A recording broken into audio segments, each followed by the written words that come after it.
South Africa. It was massive. Massive! But he didn't make any money. Massive. Didn't make no money. Everyone thought he was dead. He wasn't. He went to South Africa. I've ruined the punchline, guys. But played some massive concert. 9 p.m. on a Friday night. On the Friday night, they're Searching for Sugar Man, and I insist, this is your homework, guys. I'm talking to you, the ladies. She'll be out. She can tape it, and I'm talking to you at home, dear listener. You all have to watch this movie, and then we can move to the next spiritual level. Are you in, Kels? Yeah, sure. Kath? Well, you know I'm in. I'll be in. To be honest, it makes no difference if I actually watch it because I know all about it. So you could test me on Monday, and I could answer. Okay, the whole In fact, show. you can test me right now. Sugarman's his name. It's not America. It's not his name. It's not South America. South Africa, I You think. said America. No, we didn't. You said America. Nicola, did she say America or Africa? America. What? Yeah, thank you. Africa. Thank you. Africa. She said Africa. No, South whoa, Africa. hey, she said America. Yeah, no, definitely South Africa. Who's better, me or James? My mic's not properly. You're such a plum. Travel news for beds, cards, and bugs. BBC Three Counties Radio. The M1 heading southbound, very heavy at the moment on the sensors between junction 10 Luton Airport and junction 9 Redbourne. It's queuing at the moment on the M1 southbound between London Gateway Services and junction 1 for Staples Corner, not being helped by the accident that happened on the northbound stretch. The M25 heading anti-clockwise, queuing between junction 21A for St Albans and 19 at Watford, and also looking slow on the M40. That's heading northbound on camera from the Denham roundabout to the M25. So far on the trains, delays of up to 20 minutes at the moment on First Capital Connect between Hertford North and Alexandra Palace. Nicola Richards, BBC Three Counties Radio. Thank you, Nicola. Strange how the microphone seemed to work during the bulletin, not prior to the bulletin. Almost as if, I don't know, she was lying? Yeah, almost. Local and vocal across beds, hearts and bucks. This is BBC Three Counties Radio.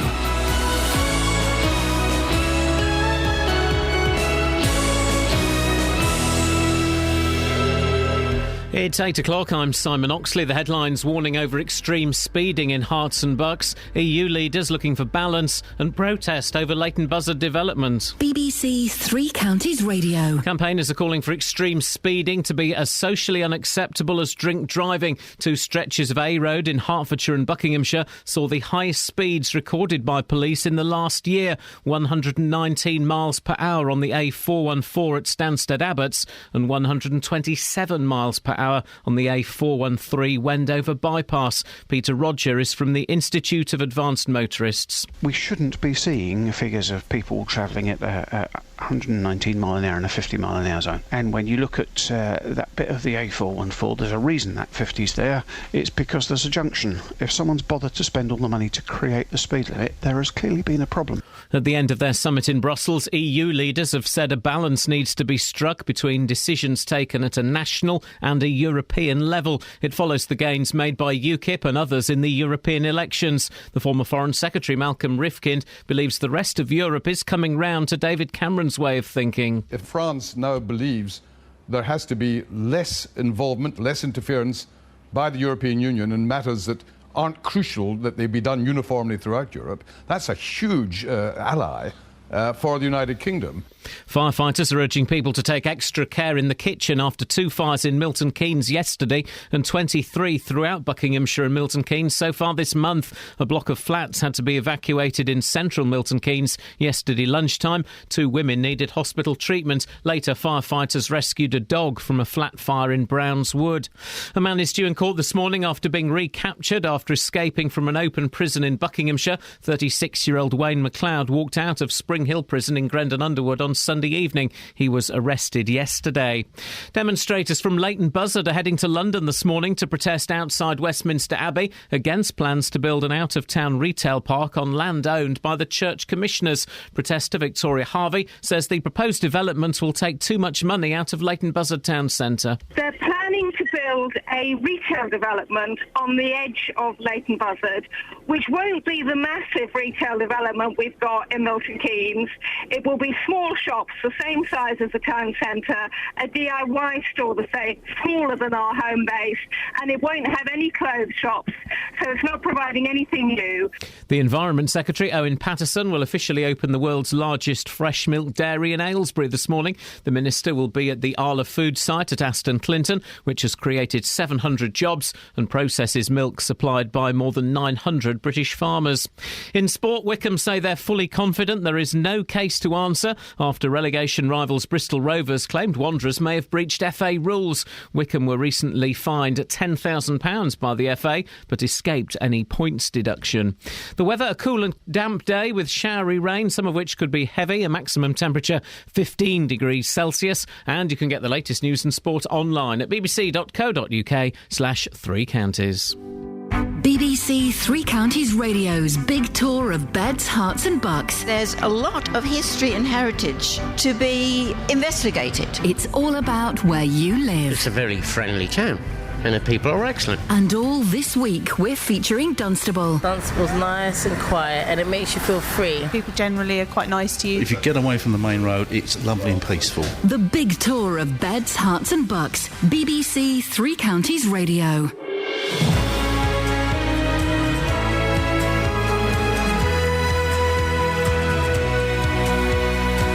Suddenly it's 4 minutes past 8. There's something seems to happen. I seem to do the first 2 hours of the show in a haze of not really being, I don't know, awake. And then at 8 o'clock, I perk up. Morning, this is Iain Lee, BBC Three Counties Radio. Lots to talk about, including speeding, kids in pubs. When have you done something, you know, just like nice for somebody? I bought a young lad a couple of bottles of beer this morning at 5:15 in the morning. I felt like I was giving something back. It was his birthday. He was 15. He was 22. It's a joke. When have you done something nice? And. News in some of the papers about Maxine Carr's wedding, the outrage in the papers. She's got married, she's happy, Do you have any sympathy for Maxine Carr at all? 08459 455 555 is the telephone number. Across beds, hearts and bucks. This is BBC Three Counties Radio. And how do you like your eggs cooked? Just a little bit of fun. It's a little bit of fun sprinkles over the serious dessert. Now, there's speeding, and then there's speeding. According to speed camera figures obtained by the Institute of Advanced Motorists, someone got clocked doing 120 miles per hour on the A414 at Stansted Abbots. The limit, 50. Flippin' heck. Meanwhile, on the Wendover bypass, someone got flashed doing 130 miles an hour where the top speed is 70. Well, I think most of us would admit to going a smidge over the limit at times. In fact, I guarantee not one of you listening to this can say, hand on heart, you've never gone over the speed limit. None of you can say it. If you want to try, 08459 455 555. 130, though? Wow. Joined by Terry Duris, councillor in charge of highways in Hertfordshire. Morning, Terry. Good morning, Ian. Terry, how do you determine what the speed limit should be on a particular road? Well, we look at a number of factors. The first of which is actually what the road is like. We look at the intersections, the junctions that are on that road. Also, of course, we have to look quite rightly at whether there's been previous accidents. And I know that on the A414 that's been mentioned, there were a number of accidents and quite serious accidents, and there was a junction also on that road, which is one of the reasons why we've actually put in some years ago speed cameras to enforce the 50-mile-an-hour speed limit. Because there is always the argument, isn't there, Terry, put up by some people, and I can kind of half buy it, but I not all the time, that speed cameras, they're just money-making machines. I'm not going to deny that there are a number of people who do think that, but certainly in this particular circumstance and this particular road, on most of the roads, actually, they're there for a reason, and it's actually to reduce not necessarily the accidents, but the impact of the accidents and the reduction in the injuries that might be caused from the accidents. And I think it's also worth bearing in mind that sometimes the people who are doing these ridiculously excessive speeds, they are gone, and somebody else perhaps takes avoiding action to avoid an accident with them, and they might go into a ditch or something like that, and the entirely innocent party is injured, and that's something that's absolutely reprehensible. Some speed limits do seem a little bit arbitrary. Is there always a good reason for a low speed limit? Because sometimes we're on roads where it's 30 and we're thinking, oh, for goodness sakes, I could do 50 here quite safely. I think that sometimes if you're driving at, say, for example, if you're coming into Luton in the morning and you're on a road and it's very quiet, you think, why on earth is that 50 miles an hour or 30 miles an hour? But at 8 o'clock in the morning or at 10 o'clock or midday, that speed limit is there for a very good reason, because the pattern does change, and it would be madness, I think, to try and have a different speed limit for a different time of day. When was the last time you went over the speed limit, Terry? Oh, I think possibly once in my youth, but I'm not going to admit to it because you'll only make a headline news. Correct. You're correct. We will be selling that to the local papers, and we can still edit that to make it sound worse than it was. Terry, nice to have you on board. Always good to speak to you, and an easy ride for you this morning, so well done. Terry Duris, Councillor in charge of highways in Hertfordshire, always comes on, even if we're going to give him a tough time, and you have to respect that. 08459 455 555. Not one of you.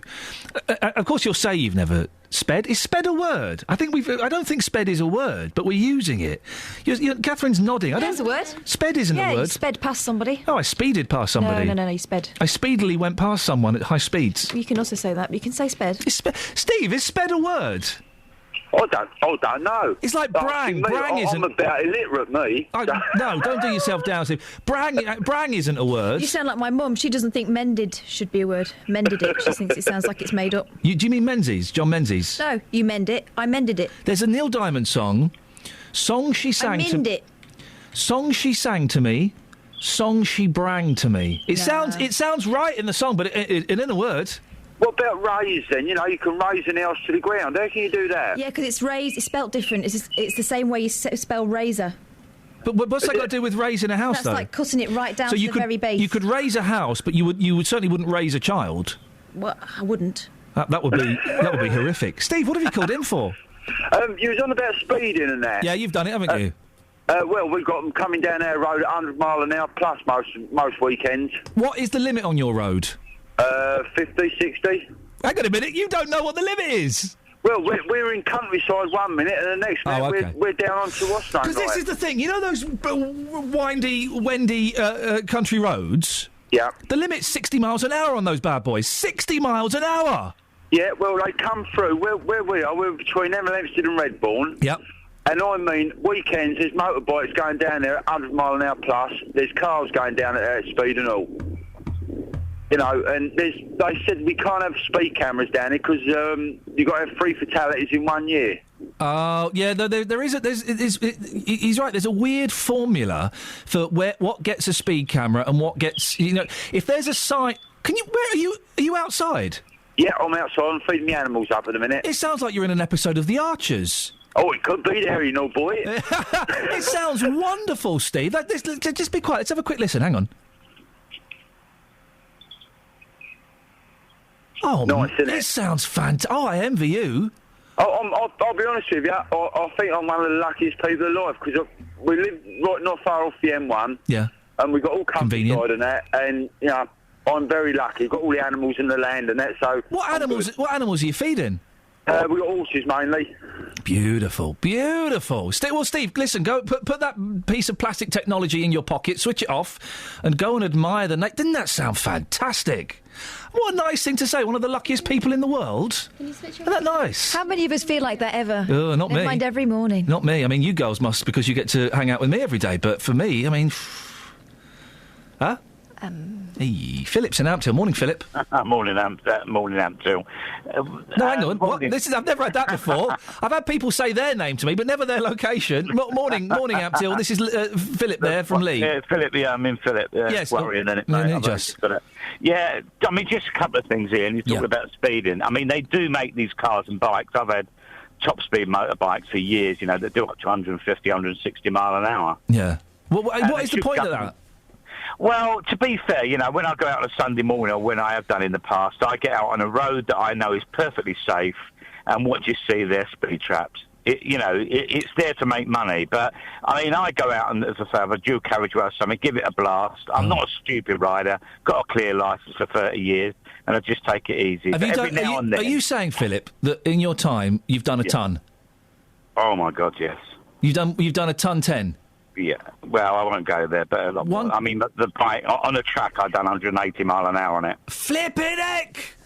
But on a that's terrifying. But B, on a normal road, what's the top you've done? 150? No, on a normal road. I mean, let's face it. My bike could do 90 in a second. Yeah. So that gives you some idea. Blimey. But that's just a road bike. You can buy them anywhere, Ian. Yeah. Yeah. Well, but no, if you're I know. careful. I mean, as I say, I've got a clear licence. I'm still talking to you now. But there are riders out there and drivers. I mean, what worries me is the cars and bikes that they make that are not governed. Just govern them up to 90 mile an hour and you're there. Philip, thank you very much indeed. Well, fair play. Philip's been honest. He's done over a ton on the M1. I don't know if it's the M1. It just rhymes. It's a little saying I've got. 08459 455 555. Jeff's in Barton. Morning, Jeff. Jeff? I live in Barton. I live in the Higham Road. Oh, OK. Don't give us the full address, Jeff. Otherwise, we'll all be popping round for tea. Yeah, I live at Barton. Yep. In Barton. Do you live in Barton, Jeff? Yeah. And is your name Jeff? Yeah. What's that short for? Well, I live in Higham Road. OK. And they come from Shillington and the school, and when we try to reverse out, we've got to wait till they're right up the road, because by the time we turn, they're at our backside, you know what we say. Yeah. And then it's 40 and we've been trying to get 30. Who are we talking about? Who's doing this? Who's doing this heinous crime? The cars. The cars.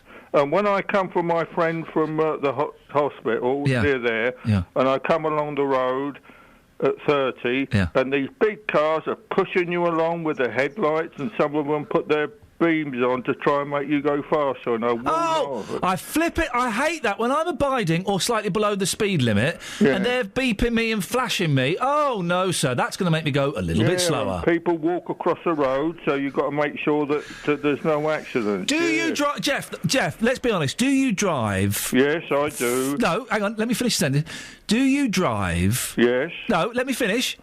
Yeah. Do you drive? Yes, and when I go through the village, they push you along to go faster. OK, let me finish this. Jeff, do you drive? Yes, I do. Hang on. Jeff? Do you drive? Yes, I do. I know. Hang on. I'm going to get there. Yeah. Jeff? Yeah. Do you drive? Yes, only certain journeys. Yeah, because I'm 80 years old. Good for you. Well done, fella. But, Jeff? Yeah. Do you drive? Yes, I do. I know. There's more coming. Yeah. Jeff? Yeah. Do you drive? Yes, I do. I know you do. Yes, and I've only had one accident in all my time. Well, I hope you're all right. But, Jeff? Yeah. Do you drive? Yeah. No, hang on. Do you drive? Yes. I know you do. Yeah. There's more coming. Yeah. Do you drive? Yeah. Well, that's great to know. Jeff, thanks very much for your call. 0845. I was going to ask if you drive really slow. That's what I was trying to get to, because some people drive really slow. But we know that we know where Jeff lives. We know pretty much the exact map coordinates, and we know that he drives. Good for you, Jeff. Well done. Travel news for beds, cards and bugs. BBC Three Counties Radio. Very heavy at the moment on the M1 heading southbound between Junction 10 Luton Airport and Junction 9 for Redbourne. The M25 heading anti-clockwise, queuing at the moment on the sensors between Junction 21A for St Albans and Junction 19 for Watford. In Bourne End, there's a lane closed at the moment on the A41 heading southbound between the Bourne End services and the Hemel Hempstead turnoff. Now, there's been an accident and now some recovery works taking place there. Rather heavy at the moment on camera on the M40 heading northbound from the Denham roundabout to the M25, and on the trains, delays of up to about 20 minutes on First Capital Connect between Hertford North and Alexandra Palace. Nicola Richards, BBC Three Counties Radio. Thank you very much. But we know that Jeff drives, so that's something. It's 8:17. It's Wednesday, the 28th of May. I'm Iain Lee. These are your headlines on BBC Three Counties Radio. Campaigners are calling for action to tackle extreme speeding after two stretches of A Road in Hertfordshire and Buckinghamshire saw the highest speeds recorded by police in the last year. Demonstrators from Leighton Buzzard are heading to London this morning to protest outside Westminster Abbey against plans to build an out-of-town retail park on land owned by the church commissioners. And the Environment Secretary, Owen Paterson, will officially open the world's... Wow! This is something to be proud of, isn't it? The Environment Secretary, Owen Paterson, will officially open the world's largest fresh milk dairy in Aylesbury this morning. The minister will be at the Arla food site at Aston Clinton. Guys, we're going there after the show? We're going after the show, guys? You betcha. All righty. BBC Three Counties Radio.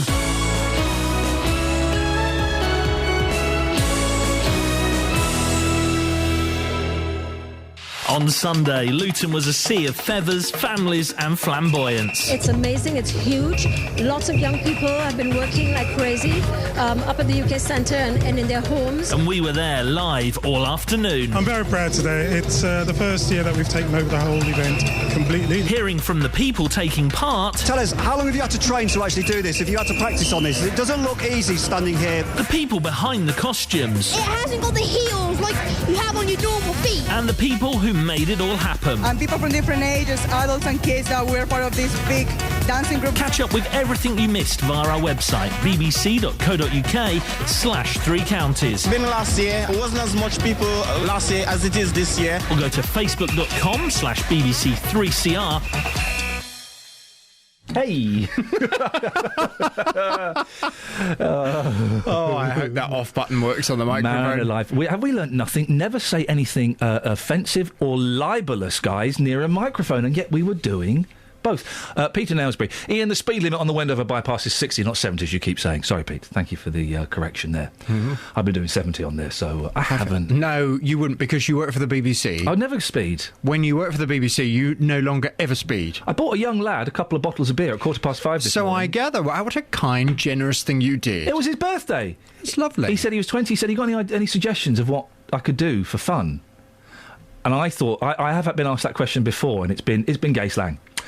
It has been. I remember once walking home when I lived in Slough, and I must have been 19. Good-looking lad. And a truck, like a proper... I love the fact you have to add it as a good-looking lad. Only a good-looking lad would be suggestive to you. Yeah, no, this was me when I was 19. I was walking home. Right.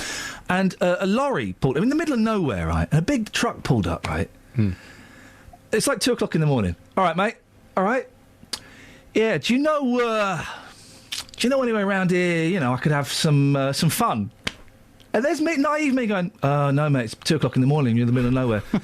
No. Any idea around here I could maybe get a little bit of fun? I've got no idea, mate, sorry. And I carried on walking. And then literally 10 years later, that event came back into my head. I was like, oh, he wanted some fun. Yeah, but you didn't. So perhaps your reaction was still better. Deary me, what's... It sounded almost as if you were regretting the misunderstanding. Mind you were young. At 19, listen, it's yes. Perfect. Anyway, we're going off on a tangent that's probably inappropriate during half-term. Your show... What's on it today? Coming up on the big phone in this morning from 9. You've seen this story in lots of the papers today. The health watchdog NICE has told the NHS GPs should identify fat people in their surgeries and recommend them for state-funded slimming classes. Oh, yeah. The guidelines recommend approaching people in a respectful and non-judgmental way before measuring their body mass and then referring them to weight management services. NICE think that free weight loss classes would particularly benefit adults who are obese, which today, wait for it, let's just remind ourselves of this, today means around 2/3 of the entire adult population in this country. Yeah, using their criteria. I'm not anyway. Well, this morning from 9, I want your views on this. Do you think that the NHS should provide free slimming classes for fat people? Ultimately, the slimming classes that apparently are going to be on offer, it will be about £100 worth of Weight Watchers, Slimming World, that kind of thing, given for free on the National Health Service for people who are overweight or fat. Yep. Do you think this is a good use of taxpayers' money? Is it money well spent? Ultimately, if that encourages those people to slim down and then they lead healthier lifestyles, was it £100 well spent? Or do you think the whole thing is absolutely outrageous? 08459 455 555. I've never been to one of these slimming classes. I don't know if they work. I don't know what from what I've heard, I believe they work, but in the short term. But once you stop, I've heard lots of stories of people saying, well, then I put the weight back on again. I've known people, though, who are fat, who have kind of said, well, I'm going to a slimming class, as if just turning up there that will slim them down. Yeah. And you still see them shoving, chocolate biscuits in their mouth. And you think, well, you can turn up once a week to a slimming class, but if you're not going to change your diet, if you're not going to change what you're putting in your mouth, it's not going to work just turning up at Slimming World or Weight Watchers, is it? It's not going to suddenly the weight's going to fall off just because you go to that meeting. You've got to change what you put in your mouth. That's the first rule. But you never know. Perhaps there are people listening to the programme who've lost loads of weight with one of these slimming classes, and they think, you know what, this would be money really well spent, because when you lose the weight, you're then healthier, you're less likely to have a heart attack or a stroke or cancer or diabetes or all these other... less problem on an aeroplane. Exactly. So... pay for it on the NHS. Do you think the NHS should provide free slimming classes for fat people? 08459 455 555 from 9. Across beds, hearts and bucks. This is Iain Lee. BBC Three Counties Radio. Trucker Chris!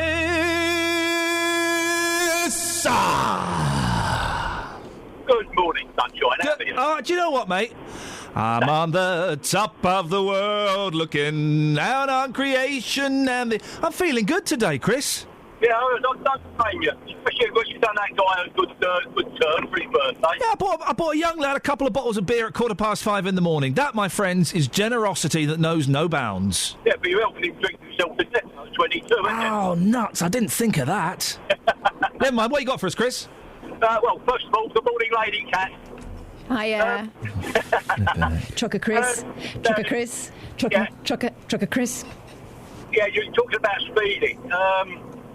About 8 years ago, I used to run the emergency flood for the hospitals, and I left South London, King's College Hospital at 7:10 in the morning, and I was in Birmingham General Hospital at 8:40.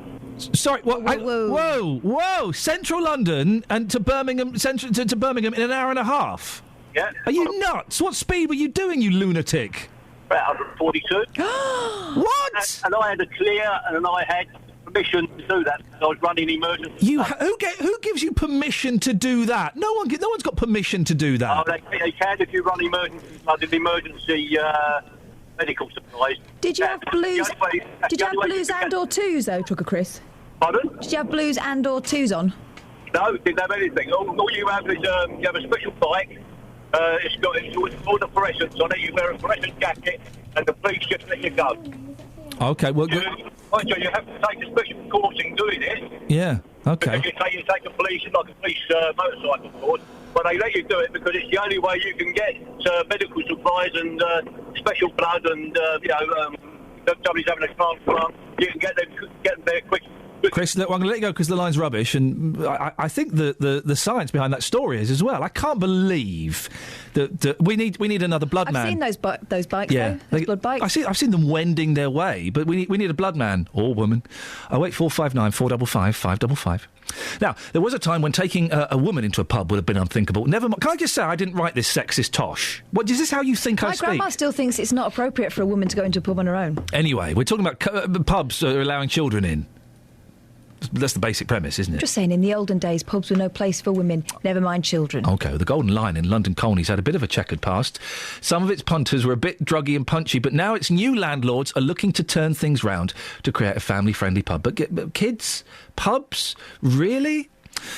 Fiona Stapley is the editor of the Good Pub Guide. Good morning, Fiona. Good morning. I guess in these days when pubs are kind of dying out, that they have to adapt and evolve, don't they? Does that always mean involving children? No, it doesn't. It's very much down to the landlord or landlady as to how they want to run their pub. And, I mean, obviously it makes sense nowadays to try and include families in this, and again, that is down to the landlord and whether he wants to make it, a family-friendly pub or whether children and families are welcome if they're quiet.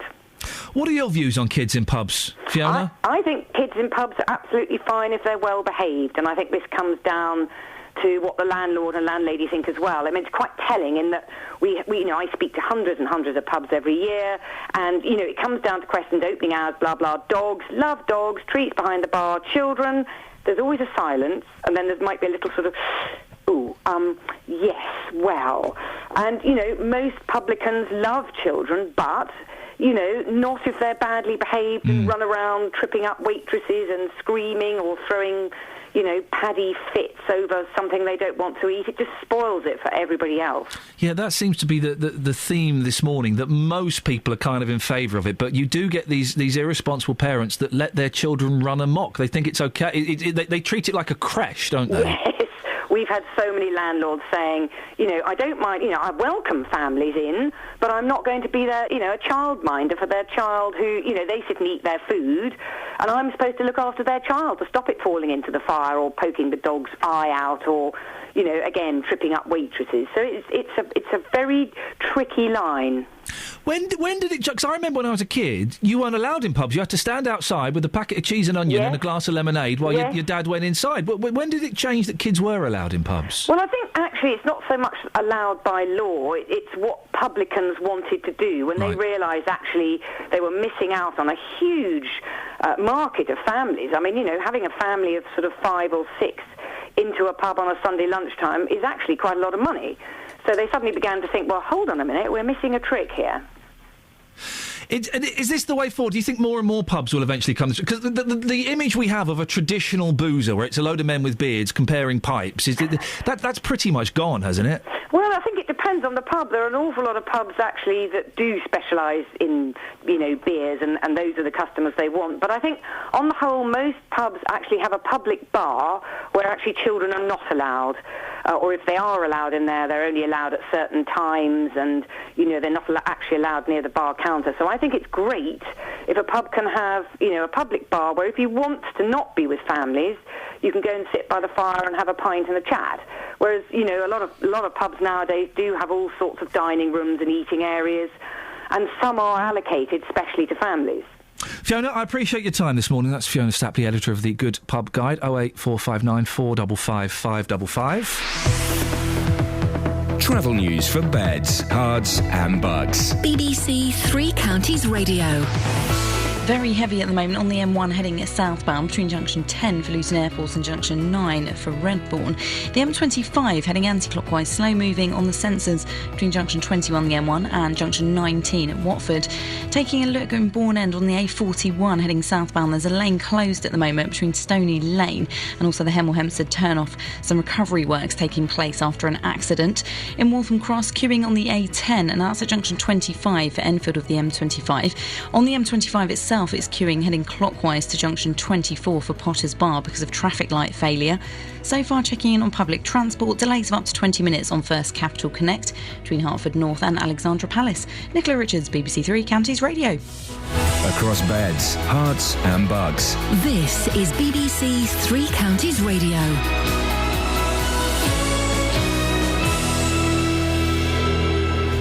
It's 8:30. I'm Simon Oxley. Campaigners are calling for action to tackle extreme speeding after 2 stretches of A Road in Hertfordshire and Buckinghamshire saw the highest speeds recorded by police in the last year.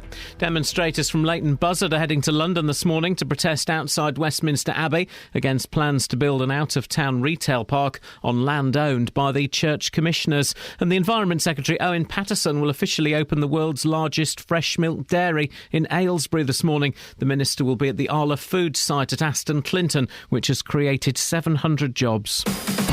Three Counties Sports. BBC Three Counties Radio. Wycombe say they're fully confident there is no case to answer after Bristol Rovers lodged a complaint against Wanderers for allegedly breaching FA rules. Bristol Rovers, who were relegated from the Football League on goal difference on the last day of the season while Wycombe stayed up, claim Wycombe breached rules over the sale of Matt Phillips to Blackpool in 2010. Wycombe were recently fined £10,000 by the FA but escaped any points deduction for the offence, which happened under a previous owner. Watford have signed Romanian international defender Gabriel Tamas on a one-year deal. The 30-year-old joined Doncaster in January after a spell at West Brom. Tottenham have appointed Maurizio Pochettino as their new manager. The Argentinian leaves Southampton after 18 months at St Mary's. He signed a 5-year contract at Spurs and replaces Tim Sherwood, who was sacked earlier this month. More from Conor McNamara. There's a large, expensively assembled squad at White Hart Lane. They've not been playing to the best of their abilities. Under Pochettino, Southampton blossomed. In November, they were third in the Premier League. Attention will now turn to who will be the new manager at St Mary's, with Michael Laudrup and Malky Mackay suggested as possible candidates. Whoever gets the job will face an important task straight away, staving off the attempts of other clubs to lure many of Southampton's talented players. Andy Murray is safely through to the second round of the French Open tennis after a 4-set victory over Andrei Golubev of Kazakhstan. Heather Watson also won her first round match. And weather permitting, England's cricketers play Sri Lanka in the third one-day international of the series at Old Trafford. The series is level at 1-1. Play is due to start at 2 o'clock in the day-night game. BBC Three Counties News and Sport. The next full bulletin is at 9. Call 08459 455 555. BBC Three Counties Radio. If you've just tuned in, man, where were you? We were speaking to Jeff about 15 minutes ago. We're going to put it up as an audio boo. Is it up now? Oh, OK. Well, if you go to the Facebook page, facebook.com/BBC3CR, or follow at Iain Lee or at BBC3CR, then you can hear, I was going to say a wonderful piece of radio, but I guess that's a lie. You can hear a piece of radio. Which you can do. I say the Facebook page. I've had to close my Facebook page this morning, guys, because I've just been on there. And with the greatest of respect to the JVS show, that picture they put up there, flipping heck. I mean, really, that's not going to drive traffic. It's disgusting. Have you seen it, Kels? Have a look. It's going to put you off Facebook and your breakfast and pants. Our Facebook page? Yeah. It's going to put me off my pants? Yeah. Oh. What's that?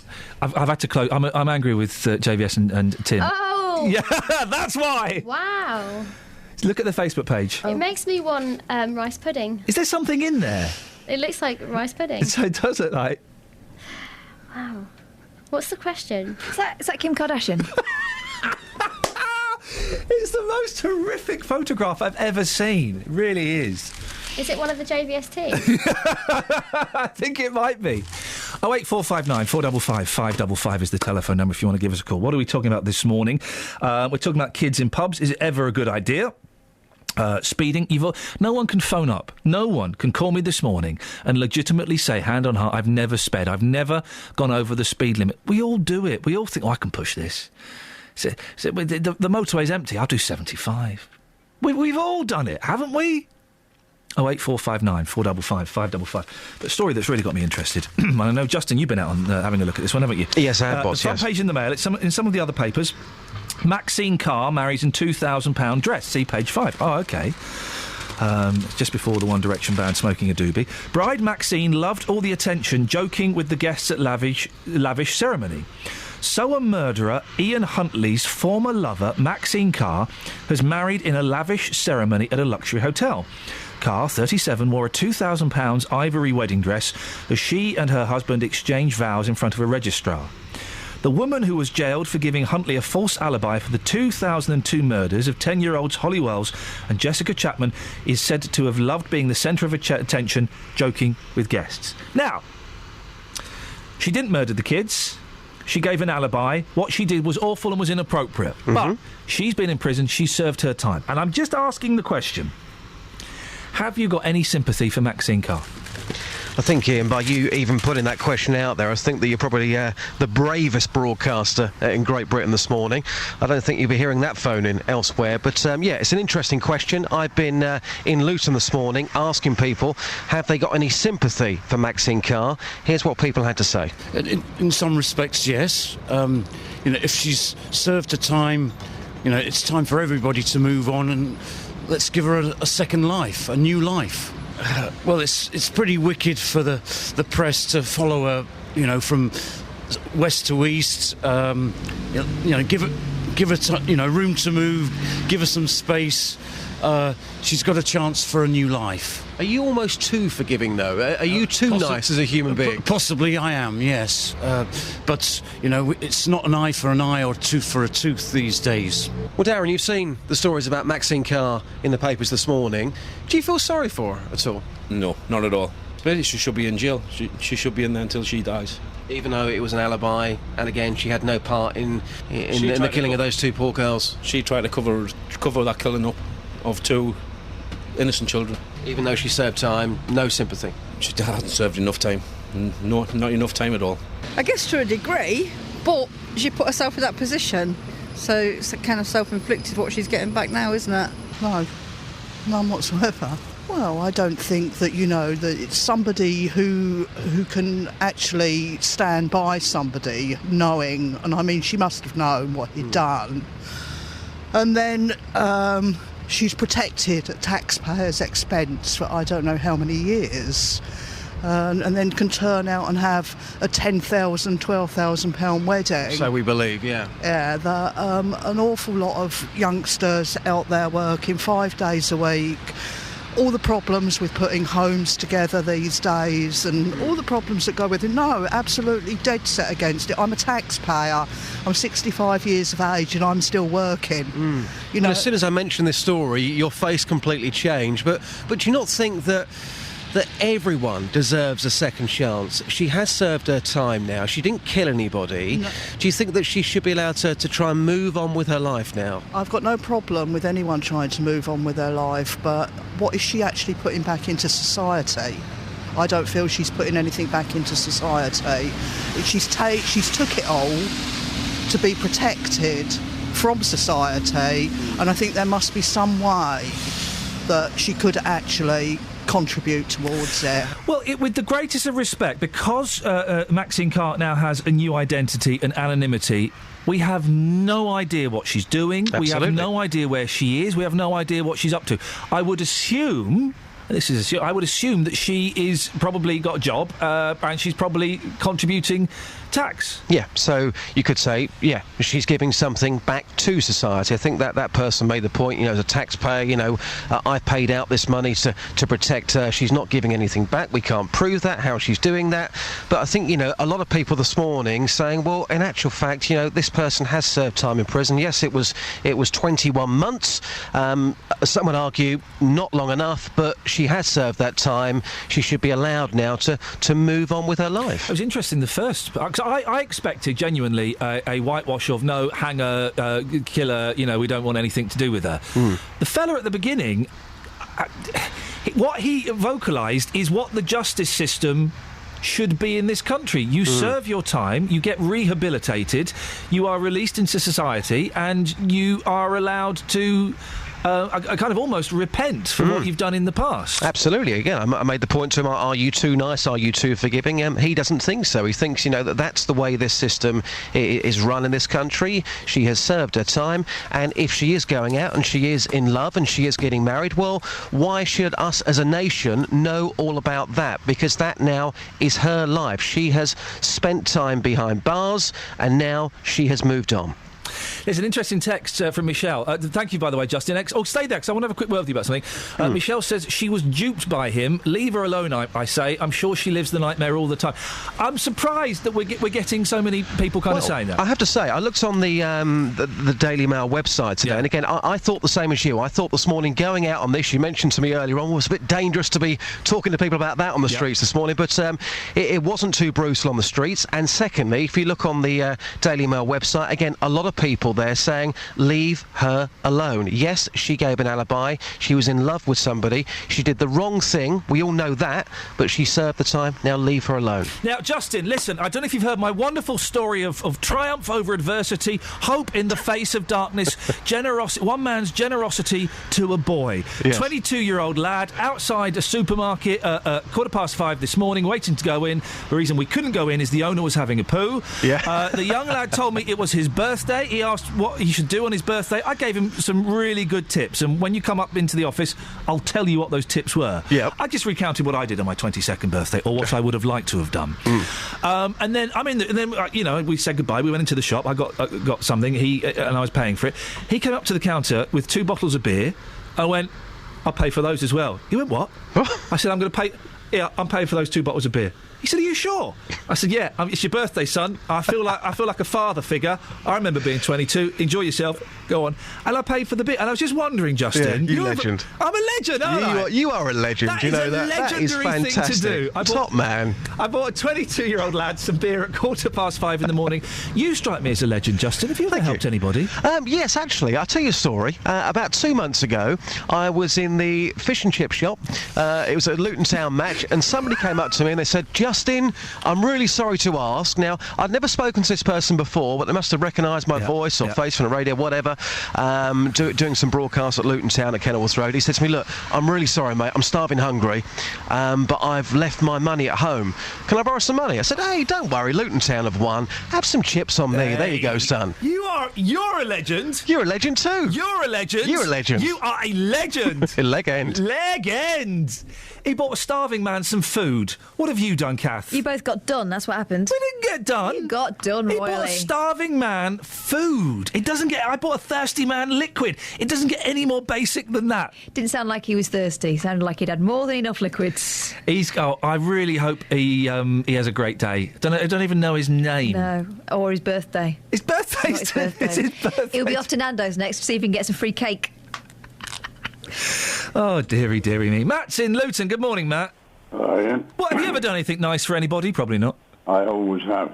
Really? I don't stop doing it now. Well, you dress up as Mrs. Brown and go and entertain ill people, don't you? He does. He really does. Yeah. By the way, Ian. Yes, Matt. By the way, Ian. Go on. It's my birthday tomorrow. Is it really? You can come to the Lesser Arms. Me and my sons are going to be there tomorrow. No, I'm anxious about the Leicester Arms, Matt, because you've told me in the past they don't like me down there. Well, only me. I'm the only one that don't like you, really. You made it sound like you had a posse in there. No, well, there's quite a good few crowd in there. They're quite nice blokes, but we'll be down there tomorrow. Paul's coming down from London, and he's in the same type of trade as you. He's in the TV trade. Okay. Well, does he fix them? You're both two of a kind. Okay. I'll put a quid behind the counter for you. How about that? Yes, but the thing I'm phoning you up for is about the pubs, the kids in the pubs. Yeah, go on. I don't agree with the children being... It's great when they behave themselves. Yeah. I've always taken my kids in the pubs years ago, but if they didn't behave, we were straight out, like you do. Yep, exactly. And it's not down to the children, it's down to the parents. Oh, it really is, and it does annoy me, because we take our boys out to restaurants, and we don't go to pubs, but we take them to restaurants and things like that, and it annoys me when you see families letting their kids run all over the place and climb between tables. No, listen, you do it once, you get pulled back to the table. You do it second time, you get pulled back to the table and firm words. Do it a third time, you're out. We go outside. Yeah. The other thing, Ian, it's nice for people to come up to say to you, your kids have really behaved well. That's a great satisfaction. Isn't that a compliment? But we haven't got that anymore. No. Well, do your kids not behave anymore? Is that what you're saying? My kids, no. Even my grandchildren, they behave. And it's nice for other people to remark about that, especially the landlord. The landlord says, you kids are brilliant. Matt, you have to be, otherwise they're out. Matt, how old are you tomorrow? Is it 74. telegram time? Telegram time? 74. Oh, get out of here. You're older than that. Well, I wish I was older than that, Ian. But... Matt, you're a good sport. Always nice to talk to you. Peter, stay there. You can have a little whinge after this. Travel news for beds, cards and bugs. BBC Three Counties Radio. In Waltham Cross on the A10, it's queuing at the moment at junction 25 for Enfield. Now that's due to some traffic lights not working there. On the M25 itself, heading clockwise, it's looking busy to junction 24 for Potter's Bar because of the same problem. Taking a look in Bourne End, there's one lane closed on the A41 heading southbound between Bourne End services and the Hemel Hempstead turn-off. Now that's because of an accident that happened a little earlier on, and now recovery works taking place there. The A1M, that's looking slow heading southbound at junction 7 for Stevenage. And taking a look at the M40, very heavy moving at the moment from the Denham roundabout to the M25. And normal service now resumed on First Capital Connect. That was between Hertford North and Alexandra Palace. Nicola Richards, BBC Three Counties Radio. Thank you very much. Kath, you've got to tell me you can tell them what you just told me. Just taking a call from someone who gave his full name and asked whether I'd called him. I said no. He said, normally it's you when I'm on the loo. I said, sorry. He said, yeah, withheld number. Was it not you then? No. So I've sent a message round upstairs to see if anyone else called Sean who's on the loo. You see what we have to deal with on a daily basis? It's 8:47. It's Wednesday, the 28th of May. I'm Iain Lee. These are your headlines on BBC Three Counties Radio. Campaigners are calling for action to tackle extreme speeding after two stretches of A Road in Hertfordshire and Buckinghamshire saw the highest speeds recorded by police in the last year. Demonstrators from Leighton Buzzard are heading to London this morning to protest outside Westminster Abbey against plans to build an out-of-town retail park on land owned by the Church Commissioners. And in sport, Wycombe say they are fully confident there is no case to answer after relegation rivals Bristol Rovers claimed Wanderers may have breached the FA rules. Coming up, we're taking your calls on do you have any sympathy for Maxine Carr being hounded by the press and speeding stories as well. But before that, let's get the weather. Here's Georgina. Beds, Hearts and Bucks weather. BBC Three Counties Radio.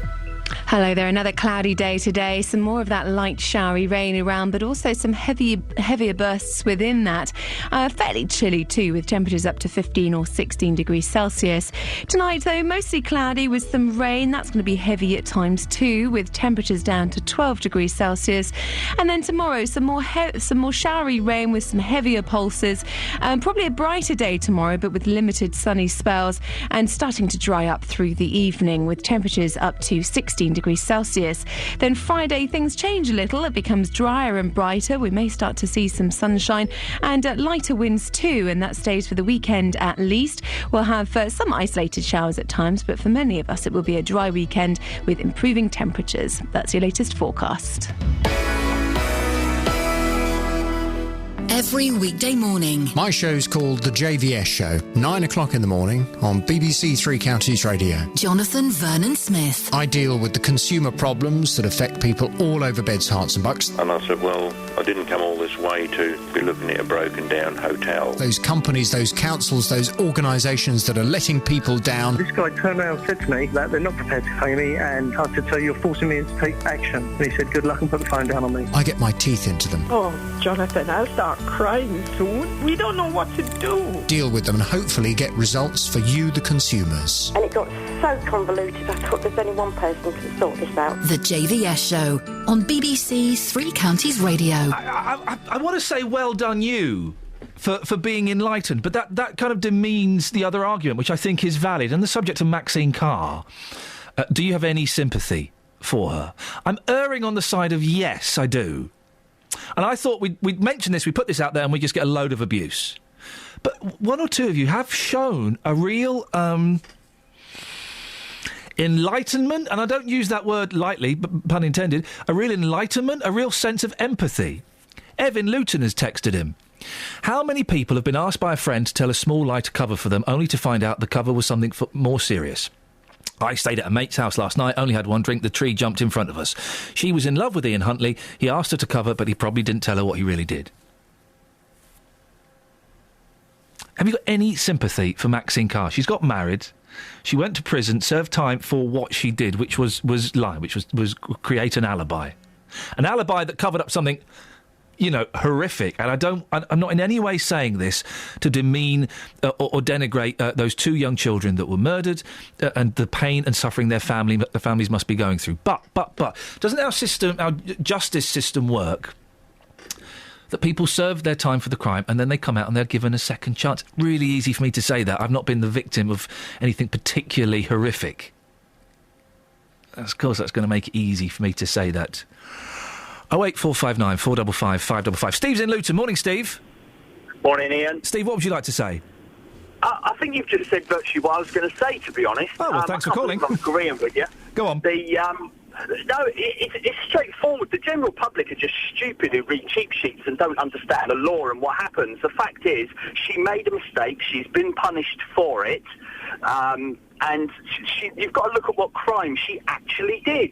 Not what the consequences were beforehand, but what she actually did. If you think what MPs do and get away with it, they're far more worse.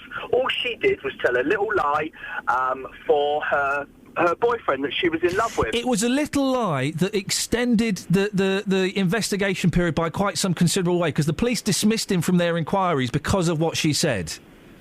Agreed, and that are the consequences, but the fact is she didn't actually do anything herself other than lie. That's what it comes down to.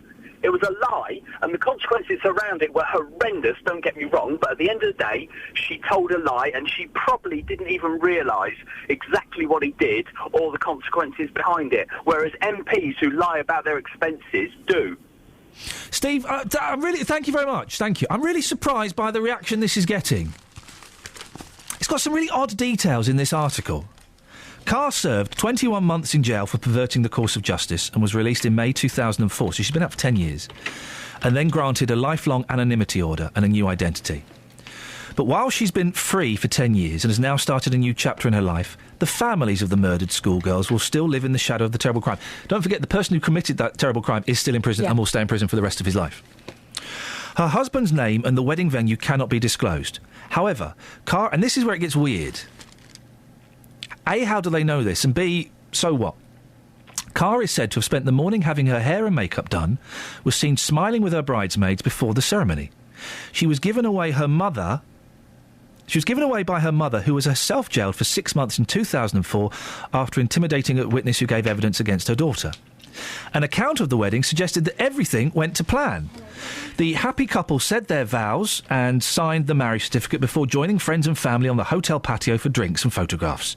They and their guests drank £10 bottles of sparkling wine and enjoyed a 3-course meal in a reception that cost thousands of pounds. Next paragraph. Holly's parents, Kevin and Nicola Wells, rarely speak publicly about Carr or their daughter's killer.